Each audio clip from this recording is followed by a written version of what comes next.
Today, we dive into one of Texas' most disturbing crime case, a story of brutality, a desperate investigation, and a troubled life spiraling out of control. In November 2004, it all began on a cold November morning when local authorities were confronted with a grim reality. Dead bodies found at a popular nightclub. The shocking discovery sent ripples through the community, setting in motion a relentless police investigation that would soon unravel a spree of horrifying murders. On November 26, 2004, two men, Mohamed-Amine Rahmouni and Haitham Frank Zayed, were found dead at the nightclub. The scene was chaotic.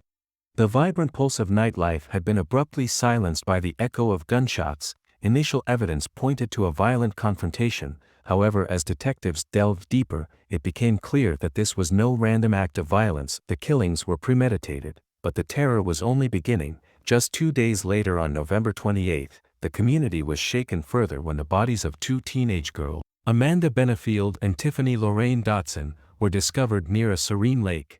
Investigation intensified. In a twist of fate, Tabler was arrested on the very day the second pair of murders was committed, but not for the killings. Instead, he was apprehended on unrelated felony theft charges. This arrest opened the door for law enforcement to probe deeper into his dark past. Under mounting evidence and the shock of his own confession, Tabler named his accomplice, Timothy Payne, implicating him in the nightclub shootings. Born on February 5, 1979 in California, Richard Tabler's early life was marked by turmoil. His parents' troubled marriage, the absence of his father, and the departure of his mother when he was just 10 left him adrift. Struggling in school and diagnosed with ADHD, Tabler's short temper and deep-seated anger set him on a path of criminal behavior early on. Prior brushes with the law, including burglary and an assault on a police officer that resulted in a 3-year prison sentence, were ominous prefaces to the tragedy that would unfold in Killeen.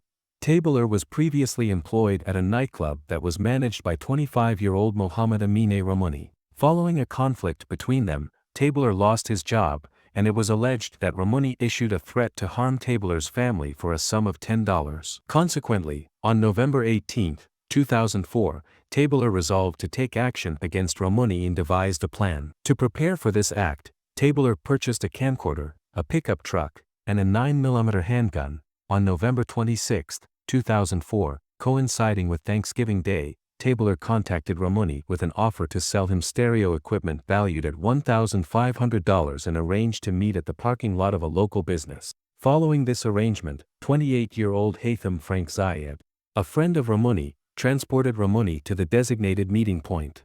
Upon arrival, Tabler, accompanied by Payne within the pickup truck, shot Zayed and subsequently shot Rahmouni. Payne also recorded portions of the incident on video. Tabler then proceeded to drag the bodies of both Zayed and Rahmouni from their vehicle and delivered an additional shot to Rahmouni, who was still alive at the time of extraction from the car. After the commission of the murders, Tabler engaged in theft, taking a wallet and a black bag from the vehicle, while Payne retained the videotape, later sharing it with a friend before ultimately destroying it. Tabler confessed he had a hit list of 11 employees from Rahmouni's bar whom he planned to kill. Based on the list itself, Tabler chose to target two teenage girls, 16-year-old Amanda Benefield and 18-year-old Tiffany Loraine Dotson, who both worked as dancers at the club. After he lured the girls out by promising them some drugs, Tabler brought them to the lake, where he turned the gun on both girls and shot them multiple times, and it resulted in their death. It was reported that Tabler believed the girls had implicated him into the killings of Rahmouni and Zayed.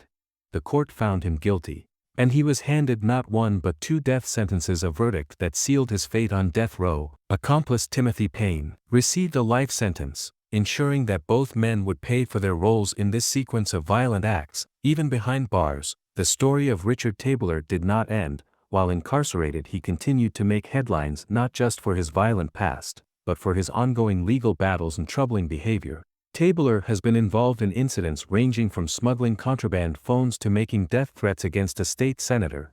His appeals have been repeatedly dismissed, and despite moments when he expressed a desire to forge further legal recourse, his fate remains sealed by the law. His execution is now scheduled for February 13, 2025, marking the final chapter in a case that has haunted Killeen for over 2 decades.